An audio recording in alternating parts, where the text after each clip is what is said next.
Do'stlar, mana biz hozir Olmaliqqa, mana shu Olmaliq katta svetofordan 2 kilometr beriyoqda Olmaliq Suis, Jetour va Jak avtosalonlari mavjud bo'lgan bir joyga kelganmiz va bu joyda mana bu avtomobilimiz hozirgina yetib kelgan va bu avtomobildan sanoqlikkina qolgan.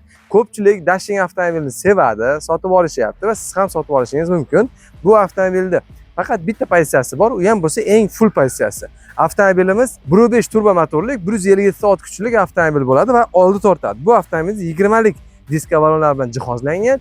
Xullas, Jetour Dashing degan odam hamma o'zi biladi. Qancha darajada o'zbekcha, qancha darajada ruscha, qancha darajada sizni tushunadigan aqlli avtomobil. Bu avtomobil men sizlarga Jetour Olmaliq avtosalonidan umuman barcha Jetour avtomobillarini ma'lumotlari va qisqacha narxlarini tanishtirishga harakat qilaman. Jetour Dashing avtomobilimizning o'zining narxi 345 million 800 ming so'm. Lekin bu avtomobilni siz skidkada 325 million so'mga sotib olishingiz mumkin. Bu avtomobilni aynan Jetour Dashingda 312 millionligi ham bo'lgan. 312 millionligi tugadi. Sanoqli bir dona, yarim dona qoldi. Unga siz ulgurmasligingiz ham mumkin, lekin hadya telefon qilib 312 millionligi deb so'rab ko'rishingiz mumkin. 325 millionligi bor va 345 million 800 ming so'mdan bu avtomobilni rassro'shga qilib olishingiz ham mumkin. Bu avtomobilimiz Jetour kompaniyasidan avtomobil X50 modeli bo'ladi. Kia Sonet'dan uzun, so'mga yaqin, so'm bilan bir xil desak ham bo'ladi va Kia Sonet va Tracker 2 dan katta avtomobil sizlar uchun undan arzon narxda. Avtomobilimiz ikki xil komplektatsiyada bo'ladi. Ikkalasi ham kojinli salonli bo'ladi. Bu avtomobilimizda 18 lik diska balon bo'lsa, birinchi pozitsiyasida 17 lik diska balon bo'ladi. Siz ko'rib turganingiz bu 18 lik diska balonligi va ikkinchi pozitsiyasi. Avtomobilimizda lyuk bor, kojinli salon, beskuluchli dostup avtomobilda.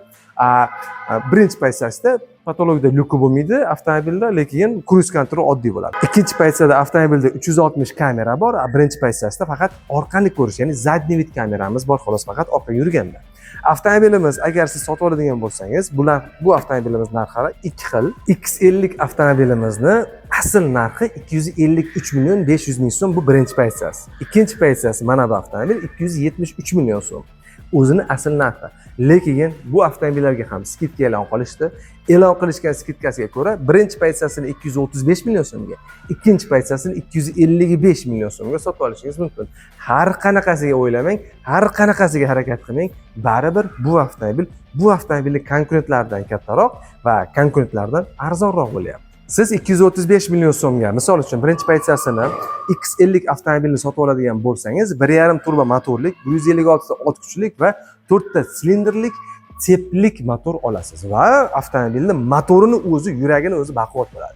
Ana endi ushbu avtomobilni sizlarga tanishtirsam, bu avtomobilimiz X70 FL pozitsiyasida bo'ladi va bu avtomobilimiz X70 Jetour avtomobilining 7 o'rindiqligi bo'ladi. 7 o'rindiqli avtomobil, 1.5 turbo motorlik, oldi tortadi, 156 ot kuchi bor. Bu avtomobilda ham 4 ta porshonlik, turbinalik va avtomobilimiz tsep motorlik bo'ladi. Tsepga bilasizlar 300 ming kilometr garantiya beriladi. Tsepning o'ziga, avtomobilning motoriga esa 5 yil va 150 ming kilometr Jetour avtomobillariga garantiya beriladi. Endi bu avtomobilimizni agar siz narxga sotib oladigan bo'lsangiz, 270 million so'mga birinchi pozitsiyasini, 280 million so'mga ikkinchi pozitsiyasini sotib olishingiz mumkin. O'zini tan narxi esa birinchi pozitsiyasi 300 million so'm, ikkinchi pozitsiyasi 318 million so'mga o'zini tan narxi. Demak, bilinglarki, avtomobilga 30-40 million so'm atrofida skidka e'lon qilingan. Birinchi pozitsiyasining farqi material salon bo'ladi, ikkinchi pozitsiyasida koja salon bo'ladi. Birinchi pozitsiyasida yana bir nechta sanoqli, bir 5-6 ta narsalardan farq qiladi. Ikkinchi pozitsiyasi bilan birinchi pozitsiyasining o'rtasida 18 million raziyasi borligini bildinglar. Endi bu avtomobilning 4 tala baloni ham bir-biridan mustaqil bo'ladi. Avtomobil 7 o'rindiqlik bo'ladi. Bu X70 avtomobil endi. Endi oldingizda avtomobilning Jetour kompaniyasidan T1 gibrid, ya'ni PHEV funksiyalik avtomobilni sizlarga tanishtirsam. Bu avtomobilimiz juda ham baland, off-roadga mo'ljallangan. 1.5 turbo motorimizdan 153 ta ot kuchi chiqadi, bitta elektrodvigatelimizdan esa 200 ta ot kuchi chiqadi. Ya'ni adashmasam shu 130-140 kilovat nagruzkani ko'taradigan elektrodvigatel bilan jihozlangan. Avtomobilimiz yengil off-road avtomobil, faqat oldi tortadi va bu T1 avtomobilimizni bundan oldingi Samarqanddagi filialda T1 va T2 avtomobilni qaysi birini sotib olgan bo'lardim yoki qaysi biridan qanday farq qiladi degan ma'noda to'liq video obzor chiqarganman. Agar siz bu Jetour T1 gibrid avtomobilni Jetour Olmaliq avtosalonidan sotib oladigan bo'lsangiz, sizga bonusli karta beriladi. Bonusli kartamizda tok bor stansiyalaridan narxidan 40% chegirma 3 oyga bonus berilyapti. Bu degani avtomobilimizni siz sotib oladigan bo'lsangiz, elektrda bemalol anchagina yurishingiz mumkin. Bu avtomobilimizda elektrni o'zida 150 kilometrgacha zapas xod berilgan. Chunki avtomobilimizni batareykasi katta, yo'mkisda. Va 76 litrlik bakimizga polniy bak benzin va polniy elektr zaryadimiz bilan 1200 kilometrdan oshiq kilometr zapas xod beradi ishlab chiqaruvchi tomonidan. Bu 3-pozitsiyasi 1.5 turbo ham elektr dvigatel bilan jihozlangan gibrid avtomobilimizning narxi 472 million so'm. O'zini narxi. Lekin siz kecha kunduz shu bugungi kunda 440 million so'mga mana shunaqangi bahaybat avtomobilni sotib olishingiz mumkin. O'zimdan qiyos qiladigan bo'lsam, bakovoyni o'zi yelkamdan kelib turibdi. Sizlarga bu avtomobilni batafsil tushuntirganman va yana tushuntirib o'taman. Bu avtomobil gibrid, yengil gibrid, shahar ichiga, uzoq yo'llarga sizni har qanday chiroyli, og'ir, qattiq, toshli, tog'li yo'llarga olib chiqib olib boradigan. Lekin chuqur offroad emas, yengil offroadga olib chiqadigan avtomobil. Buni hozir sizlarga chuqurroq offroadga olib chiqadiganlarni ko'rsataman. Agar siz elektrda xohlamasangiz, faqat benzinli avtomobilda harakatlanaman desangiz, bu avtomobilimiz T1 avtomobilini faqatgina oldi tortadigan versiyasi. Ya'ni avtomobilimizda 1.5 turbo motorli o'rnatilgan va 157 ta ot kuchiga ega. Va ushbu avtomobilimizda bemalol tog'larga yengilroq, baquvvatroq chiqishingiz mumkin. Sababi bu avtomobilimiz faqat oldi tortadi va offroad uchun mo'ljallangan juda ham ko'p detallari o'ziga jihozlangan va mavjud. Avtomobilimizda bir nechta yurish rejimlari bor, kojunli salonimiz bor. Narxiga keladigan bo'lsak, 386 million 500 ming so'm. 386 million 500 ming so'mdan rob qarasa 20 million so'm atrofida skidka qilishib, 366 million so'mga bu mashinani hozir shu kecha kunduzda sotib olishingiz mumkin. Va bu avtomobilimizni mana shunday bahaybat gavdasiga 5 o'rindiqli avtomobilimizni orqasiga 480 litr yukxonasi mavjud. 480 litrni tagida esa hozir ko'rib turgan diskangizdan bitta zapas baloni bilan 5 ta balonli diskasi bir xilda avtomobil harakatlanadi. Endi bu avtomobilimizga yana qo'shimcha qilib sizlarga aytadigan bo'lsam, bu avtomobilimiz salgina ekonomichliroq, avtomobil o'rtacha 8-9 litr rasxod qiladi. Bu avtomobilda 2 litr turbo motorligi bor. Bundan keyin ko'rsatamiz, unisi 9-10 litr benzin rasxod qiladi. Bu ko'rib turgan avtomobilimiz T1 modelining 1.5 turbo motorligi va bu avtomobilimizning toplivniy baki, benzin baki 70 litrni tashkil qiladi. O'rtacha 600-700 kilometrga yetadigan avtomobilda baki bor. Va bu avtomobilimizni gibrid versiyasiga keladigan bo'lsak, gibrid versiyasi 1250 kilometrdan xiyol oshiqroq yurishi mumkin. Yana bu avtomobil rejimlarida avtomobilni o'zingiz bosishingiz, tormoz bosishingiz va yo'llariga bog'liq va avtomobilni qanday boshqarish 1000 marta bu narsa ta'sir ko'rsatadi.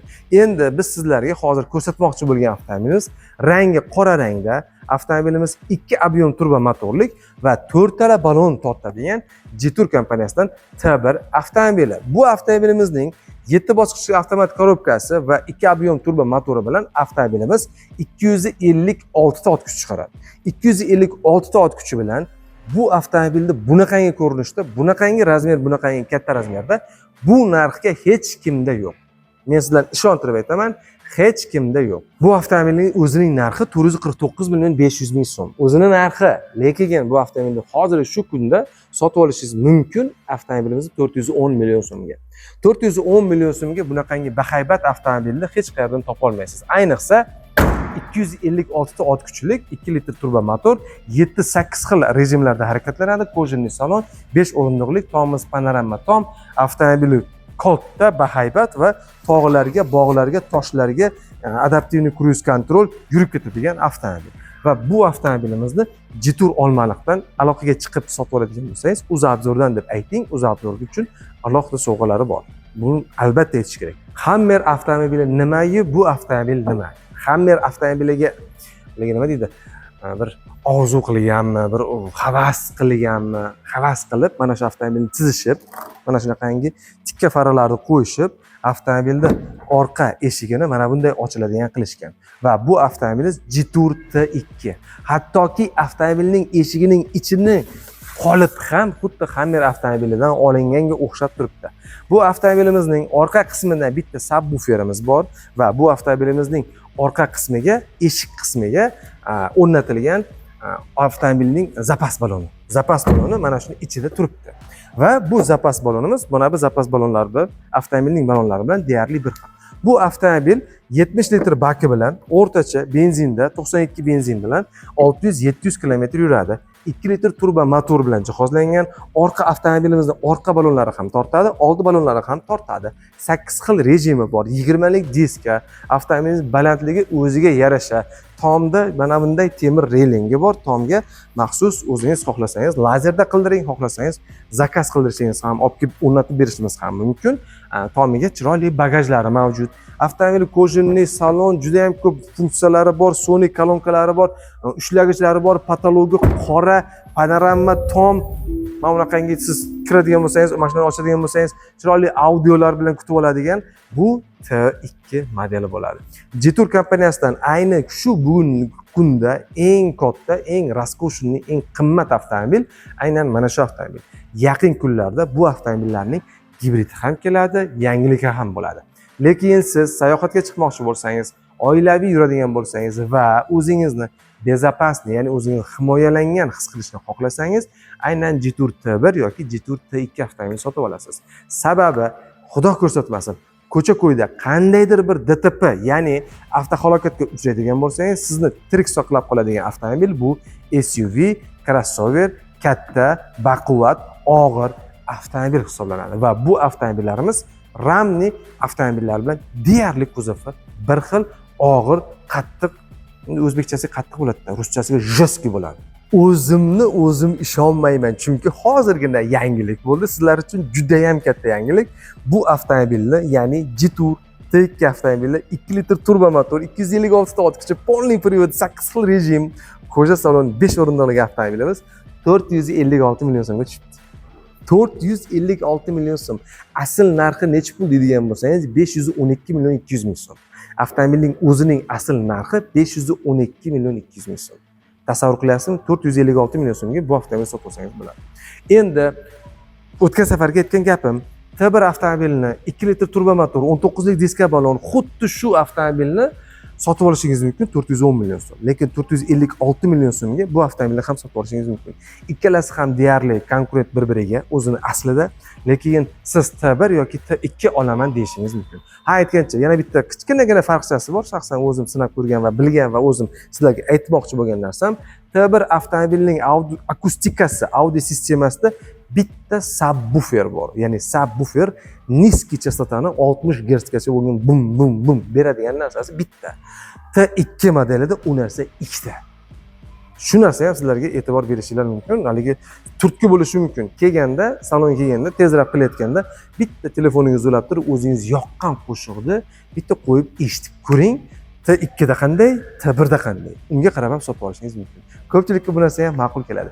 456 million so'm pullas.